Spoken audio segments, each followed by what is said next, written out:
غیب کا علم اللہ کے سوا کسی کو نہیں، اس کے علاوہ کون جانتا تھا کہ اس بچے کو دنیا کی تاریخ کے چند عظیم الشان فاتحین کی صف میں جگہ ملنے والی ہے۔ کسی خبر تھی کہ اسلام کا وہ سپوت ثابت ہوگا جس کے کارناموں پر مسلمان ہمیشہ فخر محسوس کریں گے۔ یہ ایسا بادشاہ ہوگا جس کی شہرت تا قیامت رہے گی۔ تقرید کے قلعے کی سنگین وادیوں میں جنم لینے والے اس نومولود بچے کا نام یوسف رکھا گیا۔ یہی مستقبل کا صلاح الدین ایوبی تھا جس کے نام سے اس کے پورے خاندان اور ملت اسلامیہ کی تاریخ چمکنے والی تھی۔ یہ واقعہ 532 ہجری بمطابق 1138 عیسوی کا ہے۔ صلیبی سلطنت کے زوال کا پہلا قدم کون سا تھا؟ حضرت مسیح کی قبر اور پہاڑ سے عیسائیوں پر بجلی کب گری؟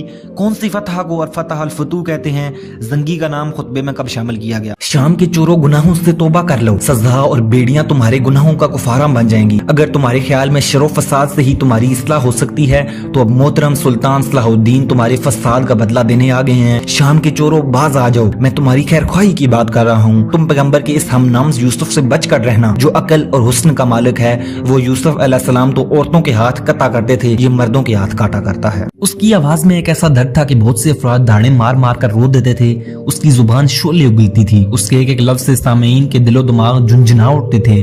یہ فقیر انہیں بتاتا تھا کہ مسلمان نصرانیوں پر کیسے کیسے مظالم ڈھاتے ہیں۔ وہ انہیں سمجھاتا کہ یروشلم ان کی میراث ہے جسے واپس لینا ان کا مذہبی فریضہ ہے۔ یہ دیوانہ فرانس کا ایک راہب پیٹر ڈی ہرمٹ تھا جسے عرب مورخین پطرس کے نام سے یاد کرتے ہیں۔ سقوط القدس کب ہوا، اس کی وجوہات کیا تھیں اور اس میں مسلمان حکمرانوں کی کیا کیا نااہلیاں شامل ہیں؟ حسن بن صبا کون تھا اور اس کی دہشت گرد تحریک کیسے مسلمانوں کو نقصان پہنچاتی تھی؟ شکل سلیمانی میں کس قدر خون بہا تھا اور کیا ہوا تھا اس وقت جب مسجد عمر رضی اللہ عنہ میں خون ریزی اور قتل عام کا منظر دہرایا گیا اور مسجد عمر گھٹنوں تک خون میں ڈوبی ہوئی تھی؟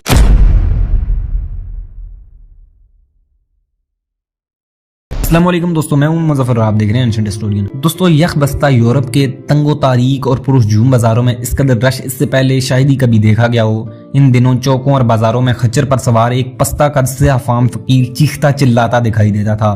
لوگ دھن سادے اس کی پکار سنا کرتے تھے۔ اس کی آواز میں ایک ایسا درد تھا کہ بہت سے افراد دھاڑے مار مار کر رو دیتے تھے۔ اس کی زبان شعلے اگلتی تھی، اس کے ایک ایک لفظ سے سامعین کے دل و دماغ جھنجھنا اٹھتے تھے۔ یہ فقیر انہیں بتاتا تھا کہ مسلمان نصرانیوں پر کیسے کیسے مظالم ڈھاتے ہیں، وہ صلیب اور مرکز مسیح کی کس طرح توہین کر رہے ہیں۔ وہ انہیں سمجھاتا کہ یروشلم ان کی میراث ہے جسے واپس لینا ان کا مذہبی فریضہ ہے۔ یہ دیوانہ فرانس کا ایک راہب پیٹر ڈی ہرمٹ تھا جسے عرب مورخین پطرس کے نام سے یاد کرتے ہیں۔ وہ شروع سے ہی شدت پسند تھا، خود بعض یورپی مورخین اسے پاگل اور جنونی قرار دیتے ہیں۔ تاریخ گواہ ہے کہ ایسے لوگ رہتی نسلوں تک کو شدید ترین المیوں اور ناقابل تلافی اجتماعی نقصانات سے دوچار کرتے چلے آئے ہیں۔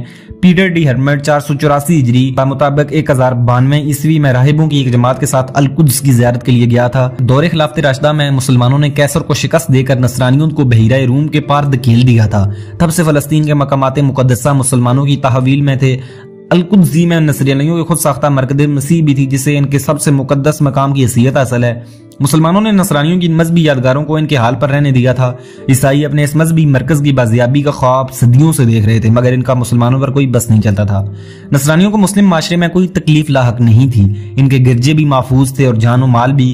مسلم امراء کے ہاں کسی فن میں مہارت رکھنے والے عیسائی افراد کو باعزت مناصب بھی دیے جاتے تھے۔ ہارون رشید کے دور میں ایک عیسائی بادشاہ کے ساتھ آنے والے عیسائی زائرین کے حوالے سے جو معاہدہ کیا گیا تھا، مسلمان اس کی بھی پابندی کرتے رہے۔ ارض مقدس کو یورپی سیاحوں اور زائروں کے لیے کبھی بند نہیں کیا گیا تھا مگر نصرانی تمام سہولتیں ملنے کے باوجود اپنے مذہبی مرکز کو مسلمانوں کے پاس دیکھ کر جلتے تھے۔ اس کے ساتھ ساتھ مسلمانوں کی مالداری اور خوشحالی دیکھ کر انہیں شدید حسد ہوتا تھا اور وہ یہ جذبہ لے کر اپنے وطن لوٹتے تھے کہ کس طرح اس سرزمین کی دولت اور وسائل پر قابض ہو جائیں۔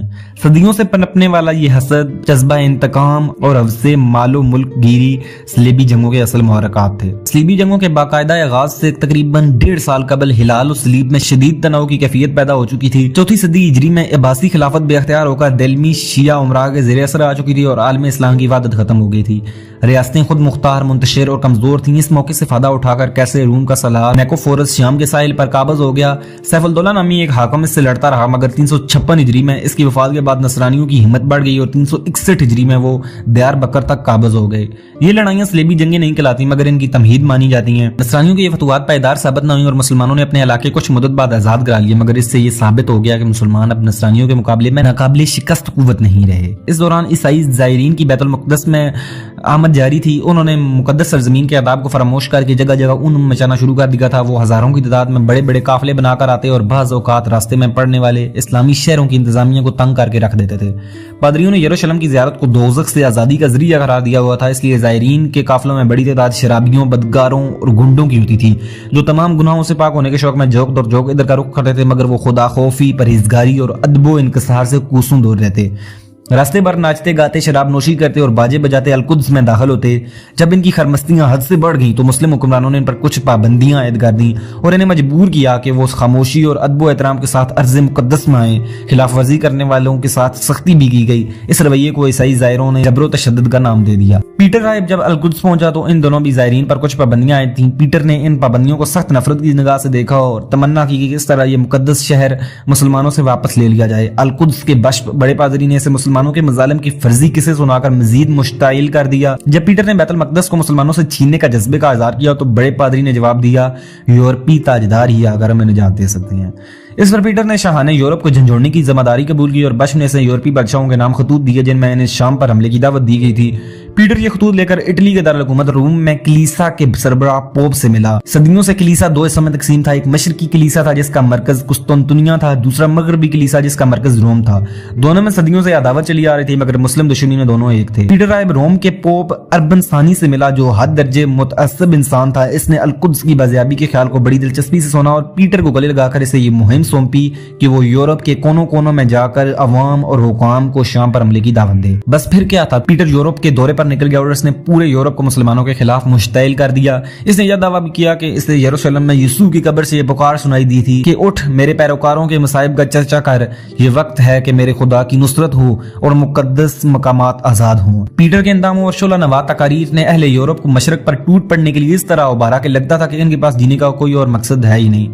خود یورپی حکمران بھی اس مہم میں غیر معمولی دلچسپی لینے لگے. اس کی بڑی وجہ یہ تھی کہ کچھ مدت پہلے 479 ہجری بمطابق 1086 عیسوی میں مراکش کے حکمران یوسف بن تاشفین نے اسپین میں نصرانیوں کو عبرتناک شکست دی تھی جس کا بدلہ لینے کے لیے عیسائی موقع کے متلاشی چلے آ رہے تھے. پھر اس دوران 484 ہجری بمطابق 1091 عیسوی میں بحیرہ روم میں واقع اسلامی ملک سسلی پر قبضہ کرنے میں بھی کامیاب ہو گئے تھے جس کی وجہ سے انہیں مسلمانوں کو ایشیا کے میدانوں میں بھی شکست دلانے کی امید ہو چلی تھی. ادھر یورپ میں یہ سوچ پروان چڑھ رہی تھی, ادھر قسطنطنیہ کے شہنشاہ ایلکسیس نے بھی روم سے سابقہ اختلافات فراموش کر کے مسلمانوں کے خلاف اتحاد کی داغ بیل ڈالنے کی کوشش کی. اصل میں قسطنطنیہ کو سلجوقی ترکوں سے خطرہ لاحق تھا. 463 ہجری بمطابق 1071 عیسوی میں نامور سلجوقی حکمران الپ ارسلان نے قسطنطنیہ کے شہر ارمانوس دیوجانس کو ایسی شکست دی تھی کہ قسطنطنیہ کا دم لبوں پر آ گیا تھا. اس کے بعد سے قسطنطنیہ کے ہر تاجدار کو مسلمانوں کے حملے کا دھڑکا لگا رہتا تھا. خصوصاً سلجوقیوں کے مرد جری ملک شاہ کی ہیبت سے قسطنطنیہ برسوں تک کانپتا رہا تھا. مگر جن دنوں پیٹر ڈیرمٹ القدس کا سفر کر کے لوٹا, ملک شاہ کی اچانک وفات ہو گئی. یہ شوال 485 ہجری بمطابق نومبر 1092 کا واقعہ ہے. ملک شاہ کے رخصت ہوتے ہی شام کی سلجوقی حکومت کئی ٹکڑوں میں بٹ گئی. کیسر ایلکسیس نے اسے بہترین موقع تصور کرتے ہوئے پوپ اور یورپی حکمرانوں کو خطوط لکھے کہ انہیں جلد از جلد شام پر قبضہ کرنے کی ترغیب دی. اس نے خطرہ ظاہر کیا کہ اگر یورپ ایشیا کے نصرانیوں کی مدد کو نہ آیا تو ترک قسطنطنیہ پر قبضہ کر لیں گے. اس کے ساتھ اس نے اپنے ملک کی دو شہزاؤں کے حسن و جمال کی تصویر کشی کرتے ہوئے یورپی جنگجوؤں کو امید دلائی کہ مسلمانوں کے خلاف جنگ کر کے ان حسیناؤں کے نہ صرف دل جیت سکتے ہیں بلکہ انعام میں ان کے جسم بھی پا سکتے ہیں. فرانسیسی مورخ مچارڈ اعتراف کرتا ہے کہ کیسر کی ان گھٹیا ترغیبات نے مغرب کے جنگجوؤں کے جذبات متحرک کرنے میں کوئی کسر نہیں چھوڑی. یورپی نوابوں اور پادریوں کی اس مہم میں دلچسپی کی ایک وجہ یہ بھی تھی کہ جاگیردارانہ نظام کی زیادتیوں اور کلیسا کی بے جا سختیوں کی وجہ سے لوگوں میں حکومت اور مذہب سے بیزاری پیدا ہو چکی تھی. یورپ کے سیاسی اور مذہبی رہنماؤں نے محسوس کیا کہ اگر وہ اس موقع سے فائدہ اٹھاتے ہوئے لوگوں کی توجہ کا رخ بیرونی معاملات کی طرف پھیر دیں تو اندرونی مسائل فراموش ہو جائیں گے اور ان کی بدعنوانیوں کے خلاف کسی مؤثر احتجاج کے امکانات ختم ہو جائیں گے. اونچے گرانوں کے عیسائیوں کی اس مہم جوئی میں دلچسپی کا ایک سبب یہ تھا کہ فارغ اور بے مقصد زندگی گزارنے والے کم ثروت عیسائی شہزادوں کو جاگیروں کے لیے نو آبادیات کی تلاش تھی جبکہ یورپی تاجر نئی منڈیوں کی جستجو میں تھے. مسلمانوں کے خلاف جنگوں کا سلسلہ ان مقاصد کے اصول کا اچھا بہانہ بن سکتا تھا. عام لوگ پادریوں کے بھڑکانے کی وجہ سے اس مہم میں شرکت پر آمادہ ہوئے. دراصل عیسائیت کے پیدائشی گناہ کے عقیدے نے ہر شخص میں احساس جرم پیدا کر رکھا تھا اور حقیقتاً بھی عیسائی معاشرے میں اخلاقی جرائم کا کوئی حد شمار نہ تھا۔ پادریوں نے لوگوں کو وگرانے کے لیے اعلان کر دیا کہ اس جنگ میں شرکت سے آدمی گناہوں سے بالکل پاک ہو جاتا ہے۔ اس طرح صلیبی قائدین اپنے اصل سیاسی اور مادی مقاصد کو اوجھل رکھ کر مذہبی لبادہ اڑتے ہوئے عوام کو مشتعل کر رہے تھے۔ ان تمام باتوں کے ساتھ ساتھ صلیبی جنگجوؤں کا حوصلہ بڑھانے میں دو اور محرکات کو بھی نظر انداز نہیں کیا جا سکتا۔ پہلا محرک مسلمانوں کا بڑھتا ہوا سیاسی انتشار تھا، جس کی ابتدا تیسری صدی عیسوی میں عباسی خلافت کی کمزوری سے اور انتہاش شمالی افریقہ کی عبیدی حکومت کے عروج اور ایشیا کے خود مختار سلاطین کی بالادستی پر ہوئی۔ چوتھی صدی ہجری میں عباسی خلافت عملاً بے اختیار ہو چکی تھی اور عالم اسلام درجنوں منتشر حکومتوں کا مجموعہ بن گیا تھا۔ پانچویں صدی ہجری میں جب صلیبی جنگیں چھڑیں تو عالم اسلام تین بڑے سیاسی جزیروں میں بٹا ہوا نظر آتا تھا۔ ایک وہ حصہ تھا جہاں بغداد کے عباسی خلیفہ کا خطبہ پڑھا جاتا تھا، اس میں حجاز، ایشیائی کوچک، عراق، ایران اور خراسان اور ہندوستان کے درجنوں خود مختار ریاستیں شامل تھیں جن میں سلجوکیوں کو سب سے طاقتور مانا جاتا تھا۔ دوسرا حصہ شمالی افریقہ کا اور مصر کا تھا، جہاں شیعوں کے خاندان بنو عبید نے الگ خلافت قائم کی ہوئی تھی۔ یہ خاندان سلجوکی سلاطین اور عباسی خلفاء کا سخت مخالف تھا۔ تیسرا حصہ مراکش اور اسپین پر مشتمل تھا، جہاں مرابطین کی حکومت تھی، جہاں عباسی خلفاء کا خطبہ تو پڑھا جاتا تھا مگر عملاً اس علاقے کا باقی عالم اسلام سے کوئی تعلق نہیں تھا۔ مجموعی طور پر عالم اسلام کے ان تین بڑے حصوں میں کوئی ربط و ضبط نہیں تھا، بلکہ بعض اوقات سیاسی معاملات میں وہ ایک دوسرے کے حریف نظر آتے تھے۔ مسلمانوں کا یہ انتشار یورپی طاقتوں کی صلیبی جنگوں میں پر امیدی اور دلچسپی کا بڑا اہم سبب تھا۔ ان جنگوں کا دوسرا بڑا محرک مصر کے حکمران خانوادے اور بنو عبید کا احمقانہ رویہ تھا۔ وہ عباسی خلافت اور سلجوکی سلاطین کے دشمن تھے۔ انہیں خطرہ تھا کہ کہیں سلجوکی ان سے مصر نہ چھین لیں۔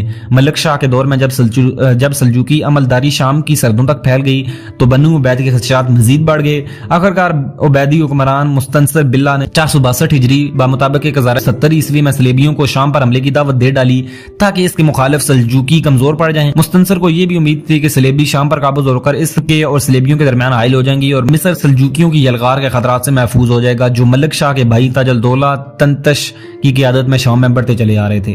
ملک شاہ نے اسے شام کی مہمات ثبوت کر کے وعدہ کیا تھا کہ وہ جتنا بھی علاقہ فتح کرے گا وہ اسی کا شمار ہوگا۔ چنانچہ تنتش نے 471 ہجری بمطابق 1078 عیسوی تک حلب اور دمشق سمیت شام کے بیشتر علاقے پر قبضہ کر لیا تھا۔ اگرچہ مصری وزیر اعظم بدر جمالی نے فوج کشی کر کے سلجوکیوں کو شام سے نکالنے کی کوشش کی مگر اسے کوئی کامیابی نہ ہوئی۔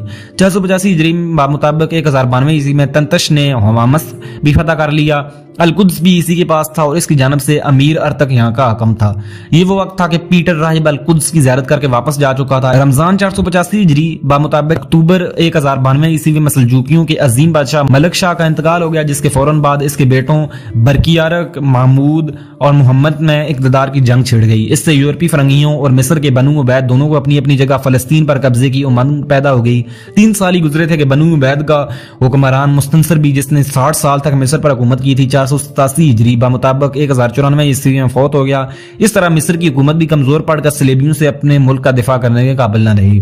مستنصر، جس نے خود فرنگیوں کو شام پر حملے کی دعوت دی تھی، یہ نہ سمجھ سکا تھا کہ اس کی اولاد کو بہت جلد اس کی حماقت کا خمیازہ بھگتنا پڑے گا اور جب صلیبی شام کے ساحلوں پر اتریں گے تو مصر کی آزادی بھی خطرے میں پڑ جائے گی۔ شام میں جب تک ملک شاہ کا بھائی تنتش موجود تھا، قبلہ اول کسی کے لیے بھی ترنوالا ثابت نہیں ہو سکتا تھا، مگر ملک شاہ کی موت سے شروع ہونے والی سلجوکی شہزادوں میں اقتدار کی کشاکشی تنتش کے لیے بھی جان لیوا ثابت ہوئی۔ 488 ہجری بمطابق 1095 عیسوی میں اس کے بھتیجے سلطان برکیارک بن ملک شاہ نے اسے شکست دے کر قتل کر دیا۔ زیادہ افسوس کی بات یہ ہوئی کہ سلطان برکیارک خود بھی شام و فلسطین پر تسلط قائم نہ کر سکا اور یوں یہ خطہ اقتدار کے حریص امراء کا اکھاڑا بن گیا۔ تنتش کے ایک بیٹے رضوان نے حلب پر قبضہ کر لیا، دوسرے بیٹے دقاق نے دمشق کو اپنی مملکت بنا لیا۔ انطاکیہ پر ملک شاہ کے پوتے بغستان نے خود مختار حکومت قائم کر لی۔ بیت المقدس تنتش کے نائب ارتک کے 2 بیٹوں سکمان اور الغازی کی تحویل میں رہ گیا۔ اس طرح شام اور فلسطین چھوٹی چھوٹی خود مختار اور کمزور ریاستوں میں بٹ گئے تھے اور یہ تمام ریاستیں ایک دوسرے سے دستوں گریباں تھیں۔ اس دوران کے شام اور فلسطین میں ملک شاہ کے وارث ایک دوسرے سے نبرد آزما تھے۔ یورپ میں پہلی صلیبی جنگ کا باقاعدہ فیصلہ کیا جا رہا تھا۔ ذیقعدہ 488 ہجری بمطابق نومبر 1095 عیسوی میں فرانس کے شہر کلرمونٹ میں ایک عظیم مذہبی کانفرنس منعقد ہوئی جس کی دعوت پوپ اربن ثانی نے دی تھی۔ اس میں شرکت کرنے والے امراء، پادریوں اور عام لوگوں کا ہجوم اتنا تھا کہ شہر میں تل دھرنے کی جگہ نہیں رہی تھی۔ یورپی حکام اور پادریوں کے ذہنوں میں اس جنگ کے ہمہ جہت مقاصد تھے۔ وہ القدس کی بازیابی کے علاوہ اسپین سمیت دیگر مسلم ممالک پر بھی قبضہ کر کے مسلمانوں سے گزشتہ صدی کی شکستوں کا انتقام لینا چاہتے تھے۔ اس کے ساتھ ساتھ عالم اسلام کی تجارت، دولت، پیداوار، معدنیات، اقتصادی وسائل اور عالمی تجارتی شہروں پر جو عالم اسلام سے گزرتی تھیں قبضہ کرنا ان کا خواب تھا، مگر یورپی بادشاہ بادشاہ اور پادری ان مقاصد کو چھپاتے رہے۔ اجلاس کی آخری نشست میں پیٹر ڈیئرمٹ نے بڑی اشتعال انگیز تقریر کر کے حاضرین کو شعلہ جوالہ بنا دیا۔ پھر پوپ اربن ثانی نے خطاب کر کے عمرائے یورپ کو القدس کی بازیابی پر ابھارا۔ حاضرین یروشلم کی بازیابی کے لیے اس قدر پرجوش ہوئے کہ سب کے منہ سے نکلا یہ خدا کی مرضی ہے۔ پوپ نے کہا ہاں بے شک خدا کی یہی مرضی ہے، اس نے تم کو یہی الفاظ سکھلائے ہیں، تم ان کو اپنا جنگی نعرہ بنا لو۔ پھر اس نے صلیب دکھاتے ہوئے اعلان کیا یسوع خود اپنی قبر سے یہ صلیب تم کو پیش کرنے نکلا ہے، یہی نشان بنی اسرائیل کے بچھڑے ہوئے بیٹوں کے لیے فوج کے درمیان بلند کیا جائے گا، اسی کو کاندھوں اور سینوں پر آویزاں کرو، یہی تمہارے بازوؤں اور پرچموں پر چمکے، یہی تمہاری فتح یا شہادت کا ضامن ہوگا، یہ تم کو یاد دلائے گا کہ مسیح تمہارے لیے مرا ہے اور تم اس کو اس کے لیے مرنا ہے۔ جب پوپ نے بائبل میں مذکور مسیح کے ایک فکر کو استعمال کرتے ہوئے کہا جو اس جنگ میں صلیب اٹھا کر ساتھ نہیں ہوگا وہ میرا پیروکار نہیں رہے گا، تو حاضرین میں کہرام مچ گیا۔ پوپ کے نائب نے لوگوں سے گناہوں کی معافی کا وعدہ کیا تو سب سجدے میں گر گئے۔ اس جنگ کو کروسیڈ صلیبی جنگ کا نام دیا گیا۔ لوگوں نے اپنے کپڑے کو سرخ رنگ سے سجا لیا چونکہ پوپ نے اعلان کیا گیا تھا کہ اس جنگ میں شرکت سے آدمی گناہوں سے بالکل پاک ہو جائے گا، اس لیے پیدائشی گناہ کا عقیدہ رکھنے والے لاکھوں عیسائی جو اخلاقی گناہوں کے احساس تلے دبے ہوئے تھے اپنے ضمیر کا بوجھ ہلکا کرنے اٹھ کھڑے ہوئے۔ ولیم آف ٹائر اہل یورپ کے اس جوش و جذبے کا حال یوں لکھتا ہے فقیروں اور تارکو دنیا لوگوں نے اپنے حجروں اور عبادت گاہوں کو چھوڑ دیا جن میں وہ مرنے کی قسمیں کھا چکے تھے۔ انہیں یقین تھا کہ کوئی خدائی ہاتھ ان کی رہنمائی کر رہا ہے۔ عبادت گزار اور درویش جنگلوں اور بیابانوں سے نکل کر صلیبی جنگ میں شریک ہو گئے۔ ناقابل یقین بات یہ ہے کہ چوروں اور ڈاکیوں نے اپنی خفیہ پناہ گاہوں کو چھوڑ دیا، اپنے گناہوں کا اقرار کیا اور صلیب لے کر گناہوں کے کفارے کے لیے فلسطین جانے کا عہد کیا۔ یورپ جلا وطنی کی سرزمین معلوم ہوتا تھا جسے ہر شخص چھوڑنے پر آمادہ تھا۔ بے مقصد زندگی گزارنے والے بہت سے عیسائی شہزادے اور نواب جن کو نئی جاگیروں کے لیے نو آبادیات کی تلاش تھی، نئی منڈیوں کے متلاشی یورپی تاجر بھی کروسیڈ میں بڑھ چڑھ کر حصہ لینا شروع ہو گئے۔ مسلمانوں کے خلاف جنگ ان کے لیے نئی جاگیروں کے حصول اور تجارت کا اچھا بہانہ بن سکتا تھا۔ نو مسلم ڈاکٹر محمد اسد نے اپنی شرح آفاق تصنیف دا روڈ ٹو مکہ کی تنویر میں لکھا ہے کہ یورپ کی اسلام دشمن نفسیات کا دیپاچہ اسی کانفرنس میں لکھ دیا گیا تھا اور یہی اسلام دشمنی تب سے اب تک یورپ کی روح میں رچی بسی ہے۔ وہ لکھتے ہیں صلیبی جنگوں سے سارے یورپ کو ایک مشترکہ نسب العین مل گیا، نئی مسیحیت کا نیم سیاسی اور نیم مذہبی تصور جس نے آخرکار اپنی جگہ پر پورے یورپ کے ثقافتی تصور کو تخلیق کیا۔ جب نومبر 1095 عیسوی میں پوپ اربن ثانی نے کلیرمونٹ کے مقام پر اپنی شورائے آفاق تقریر کر کے دوران مسیحیوں کو اس ناہنجار قوم کے ساتھ بڑے سر پیکار ہونے کے لیے للکارا جس نے ارض مقدس پر قبضہ کر لیا تھا، تو اس وقت موصوف نے دراصل دانستہ طور پر مغربی تہذیب کی دستاویز کا اعلان کیا تھا اور اس کا نظریہ پیش کیا تھا۔ دوستو مسلمانوں کی نصرانیوں سے سینکڑوں لڑائیاں ہو چکی ہیں مگر ہر لڑائی کو صلیبی جنگ نہیں کہا جاتا۔ اصطلاح میں صلیبی جنگیں صرف ان لڑائیوں کو کہا جاتا ہے جن کی دعوت نصرانیوں کے مذہبی پیشواؤں اور پادریوں نے دی تھی اور جو صلیب کے نام پر لڑی گئی تھیں۔ یہ جنگیں باقاعدہ طور پر 499 ہجری بمطابق 1096 عیسوی میں شروع ہوئیں اور ان کا اختتام 690 ہجری بمطابق 1291 عیسوی میں ہوا۔ اس طرح یہ 2 صدیوں پر محیط ہیں۔ پہلی صلیبی جنگ کے لیے لشکر تیار ہوئے تو افراد کی تعداد اتنی زیادہ تھی کہ ان کے ایک ساتھ روانہ ہونے میں یہ خطرہ تھا کہ راستے میں خوراک اور رسد پوری نہ ہو سکے، چنانچہ کئی لشکر بن کر کچھ مدت کے وقفے سے روانہ ہوئے۔ یلغار کے پہلے مرحلے میں پیٹر رائے 13 لاکھ افراد کا مجمع لے کر روانہ ہوا مگر اتنی بڑی فوج کو ایک ناتجربہ کار بدحواس راہب کیسے سنبھال سکتا تھا؟ چنانچہ یہ فوج راستے میں بڑی ابتری کا شکار ہو گئی۔ جب یہ یلغاریہ پہنچی تو سامان رسد کا انتظام نہ ہونے کی وجہ سے مقامی آبادی کو لوٹنا شروع کر دیا۔ یلغاریہ کی فوج نے اس طوفان بدتمیزی کی روک تھام کے لیے صلیبی سرماؤں پر حملہ کر دیا اور ہزاروں افراد کو ڈھیر کر دیا۔ یہ لشکر اپنی جان بچا کر بڑی قسم پرسی کے عالم میں قسطنطنیہ پہنچا جہاں کیسر ان کے لیے چشمے برا تھا۔ کیسر نے خود اس لشکر کو شام پر حملے کی دعوت دی تھی اور خوبصورت لڑکیوں کا لالچ دے کر انہیں بلایا تھا مگر اس لشکر کے سپاہیوں کی بے لگامی کا یہ عالم تھا کہ خود کیسر کو لونے کے دینے پڑ گئے اور انہیں عالم اسلام کی طرف رخصت کر کے وہ چین کا سانس لے سکا۔ صلیبی لشکر جب عالم اسلام میں داخل ہوا تو سب سے پہلے ایشیائے کوچک میں سلاجقہ روم کی مملکت سے گزرا اور مقامی آبادی پر ظلم و ستم کی انتہا کر دی۔ ان کے ایک سالار رینالڈ نے 10,000 نارمنوں کے ساتھ منسیا کے قریب سرحد کے خالی قلعے پر قبضہ کر کے گرد و نواح میں خون کی ندیاں بہا دیں۔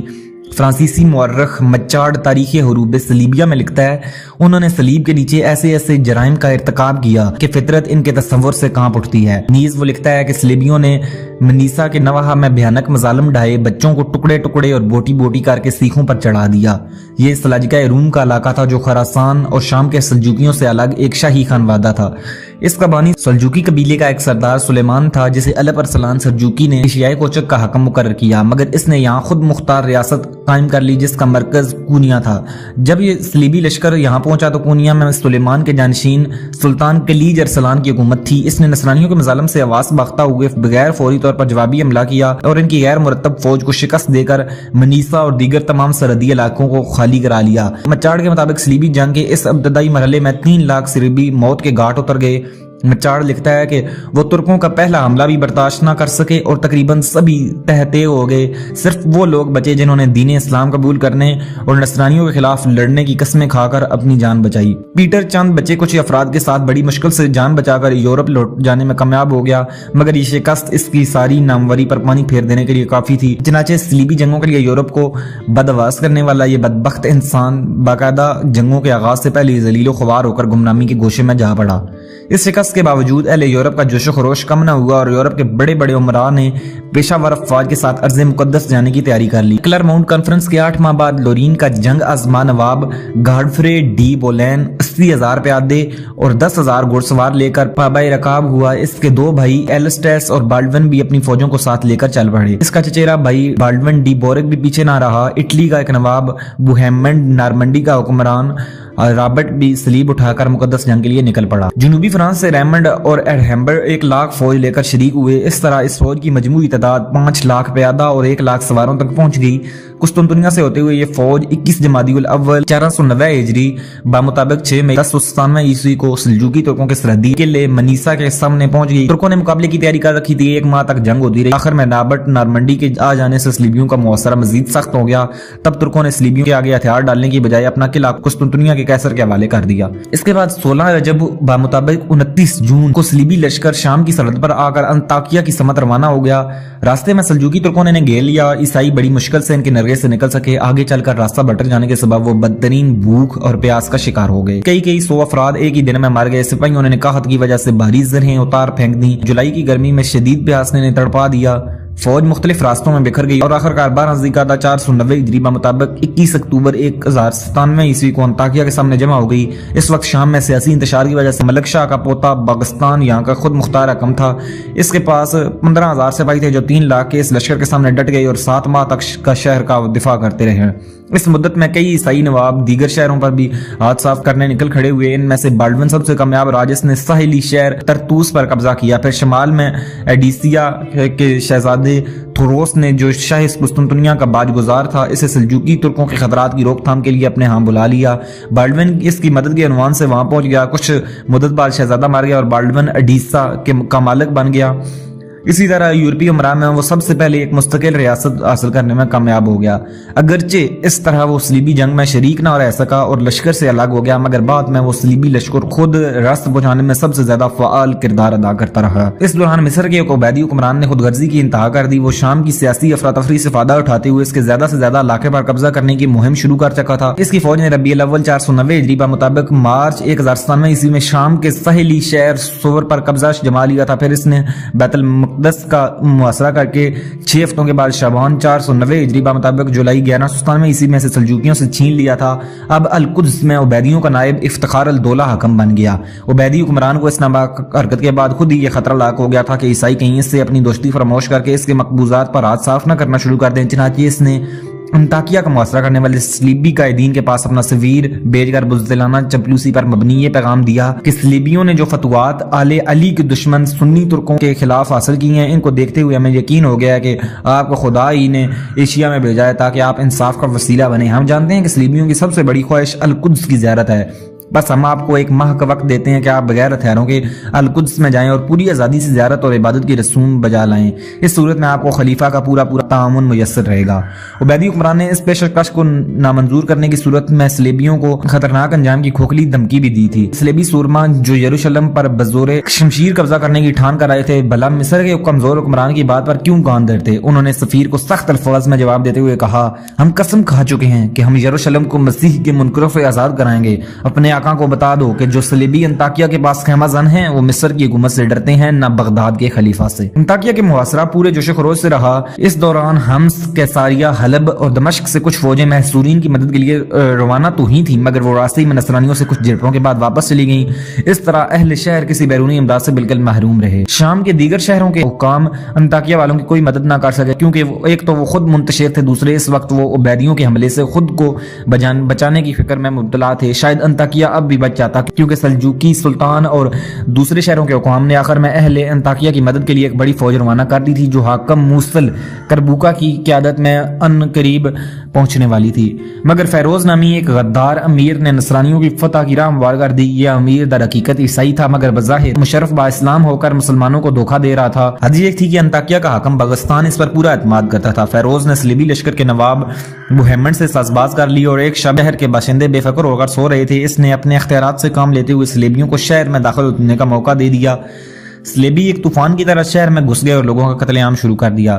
شہر کی فوج قلعے میں محصور ہو گئی اور حاکم شہر فرار ہوتے ہوئے مارا گیا۔ یہ رجب 491 ہجری مطابق جون 1098 عیسوی کا واقعہ ہے۔ موصل کا حاکم کربوکا جو امدادی فوج لیے آ رہا تھا بلا وجہ فوج کو بہت سست روی سے چلا رہا تھا، مگر وہ تیز رفتار سے کوچ کرتا تو نہ صرف انطاکیہ کو بچایا جا سکتا تھا بلکہ بزدل صلیبیوں کو یہاں سے یورپ لوٹ جانے پر مجبور کیا جا سکتا تھا۔ مگر کربوکا کی لاپرواہی کی وجہ سے یہ فوج اس وقت انطاکیہ پہنچی جب شہر میں مسلمانوں کی لاشوں کے ڈھیر لگائے جا چکے تھے۔ کربوکا کے ہمرکاب لشکر جو 28 امیروں کی فوج پر مشتمل تھا انطاکیہ کے سامنے خیمہ زن ہو گیا، جبکہ صلیبیوں نے اس سے بچنے کے لیے انطاکیہ کی فصیلوں کی پناہ لے لی۔ صلیبیوں کو ایک تو مسلمانوں کے لشکر کا خوف تھا، دوسرا ان کی رسد ختم ہو چکی تھی۔